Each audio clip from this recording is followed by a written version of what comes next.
আসসালামু আলাইকুম সুপ্রিয় দর্শক, আপনাদের ভালোবাসা আসলাম আবার সেই তমা আপুর কাছে। দেখি আমরা শুনবো তার জীবন কাহিনী। আসসালামু আলাইকুম। ওয়ালাইকুম আসসালাম। আপু, তুমি কেমন আছো? আছি মোটামুটি, আলহামদুলিল্লাহ। তোমার ফ্যামিলির লোকজন কেমন আছে? আছে ভালো। যাই হোক, তোমার বাড়ি জানে কোথায়? গাজীপুর কালিয়াকর। তোমার ফ্যামিলিতে কে কে আছেন? আমার ফ্যামিলিতে আমার মা আছে, আর সৎ মা, বাবা আছে, ও আর ছোট একটা ভাই আছে। আচ্ছা আচ্ছা, তোমার নামটা কি আরেকবার দর্শকদের উদ্দেশ্যে একটু বলো। আমার নাম তমা। তমা। তো যাই হোক, তুমি পড়াশোনা কতটুকু করেছো? আমি এসএসসি দিতে পারি নাই, আর্থিক সমস্যার জন্য। ও যা, কিন্তু ইচ্ছা ছিল মনের ভিতরে নাকি? ও যাই হোক, তোমার অ্যাপালিটি থাকলে, টাকা পয়সা থাকলে, তুমি পড়াশোনা করে কি হতে মানে ইচ্ছুক ছিল, মানে কি হতে চাইছিলা? পড়ালেখা করে ভালো একটা জব করতে চাইছি।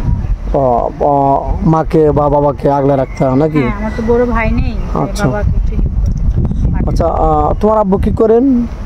আমার আব্বু এই রিক্সা চালায়, আবার সবজি বিক্রি করে। যখন যেটা হয় গরিব মানুষ ওটাই করে, ক্ষেত খামারে কাজ করে, যে কোনো।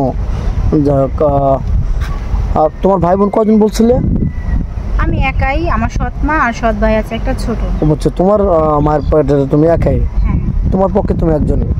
তো যাই হোক, তোমার সুন্দর চেহারা, তুমি মুসলমান ঘরের একটা মেয়ে, তোমাকে কেউ পাড়া প্রতিবেশী বা গ্রামবাসী মানে কোনো ছেলে প্রপোজ করে নাই বিয়ের জন্য? এরকমটা হয়নি? হলো আর্থিক সমস্যার জন্য যে যৌতুক চায়, আমাদের ওদিকে তো যৌতুকের হারটা অনেক বেশি, তাই আমার বাবার যৌতুক দিয়ে বিয়ে দেওয়ার মতো কোনো সামর্থ্য নাই। এমনিতে নিতে চায় না? বুঝতে, মানে পছন্দ করলেও কিছু টাকা পয়সা চায়। এখন মূলত আমাদের ক্যামেরার সামনে আসা হয়েছে কি উদ্দেশ্যে? এই যে আসছি ভালো একটা মনের মানুষ পাওয়ার জন্য, বা যদি ভালো একটা ছেলে পাই বিয়ে করব।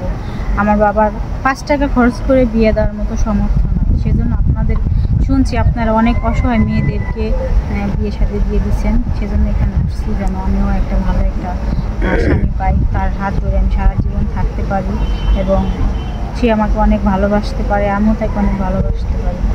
আর তার সঙ্গে আমি সারা জীবন থাকতে চাই, এমন একজন মানুষ আমি চাই। সুপ্রিয় দর্শকবৃন্দ, কেউ ভিডিওটা স্কিপ করবেন না। আর অসহায় মেয়েদের ভিডিও নিয়ে আমরা আসছি, তাদের জীবন কাহিনী কিছুটা হলেও তুলে ধরবো। কেউ দয়া করে অনুরোধ করে বলছি, কেউ ভিডিওটা স্কিপ করবেন না। আর 5-7 মিনিটের মধ্যে কারোর জীবন গল্প শেষ করাবে না, আমরা যতটুকু পারি আপনাদের সাধ্য মতো আমরা ভিডিওটা করব ইনশাল্লাহ। তো যাই হোক, তোমার বয়সটা কত বলছিলে? আমার বয়স 24। তোমার কত বছর তোমার একটা পারফেক্ট মানুষ তুমি চাও, মানে কত বছর হলে তুমি ম্যাচিউরড হবে মনে করো? আসলে বয়স তো কোনো ব্যাপার না, বয়স তো শুধু একটা সংখ্যা, তাই না? জি। সে যেমনই হোক, তার মনটা যেন ভালো থাকে, সে যেন আমাকে বুঝে, আমি যেন তাকে বুঝি, দুজনের মধ্যে যেন কোনো রাগ অভিমান হলেও ভালোবাসাটা বেশি থাকে। বুঝতে পারছি, কথাগুলো খুবই ভালো লাগলো। তুমি তো মুসলমান, নামাজ কালাম তো পড়া হয়? হ্যাঁ, অবশ্যই নামাজ। আচ্ছা, তুমি কি যৌথ ফ্যামিলি ভালোবাসো নাকি সিঙ্গেল ফ্যামিলি, কোনটা? আমি যৌথ ফ্যামিলি ভালোবাসি। এরকমটা কেন? ওই ক্যাশ ব্যাস জঙ্গল এগুলো মনে হবে না? না, ওগুলা কিছু না, আসলে যৌথ ফ্যামিলি সবাই মিলেমিশে থাকাটাই সব থেকে ভালো লাগে। আর ছোটবেলায় আদর ভালোবাসা পাইনি, মা ছাড়া বড় হয়েছি, তাই শ্বশুর শাশুড়ি নিয়েই থাকতে চাই, তাদের ভালোবাসা পেতে চাই। তোমার বাংলাদেশের 64 জেলা কোন জেলাটা ভালো লাগে সবচেয়ে? আমি মনে করি আমার স্বামীর যে জেলাটা হবে ওই জেলাটা আমি সব থেকে বেশি লাইক। তোমার স্বামীর পছন্দ তোমার পছন্দ হবে নাকি? তুমি এখনো মনে থেকে সিলেক্ট করো নি? তো যাই হোক, তোমার স্বামী তোমাকে বিয়ে করে যদি একবার তোমাকে বলে যে চলো কোথাও ভ্রমণ করে আসি, তুমি কোন জায়গাটা বেছে নেবে? আমার স্বামী যেখানে আমাকে নিয়ে যাবে আমি ওখানেই যাব। তোমার স্বামীর ইচ্ছাই তোমার ইচ্ছা নাকি? তো যাই হোক, তোমার ভিডিও পাবলিক হচ্ছে আর স্কিপ বাড়াতে চাচ্ছি না। দেশ প্রবাস থেকে সবাই দেখছে, কোনো প্রবাসী ভাই সে বিয়ে করছে বা তার ওয়াইফ তাকে কষ্ট দিয়ে চলে গেছে বা তার ওয়াইফ রানিং আছেন, যদি তোমাকে বিয়ে করতে চায় তুমি কি রাজি হবে?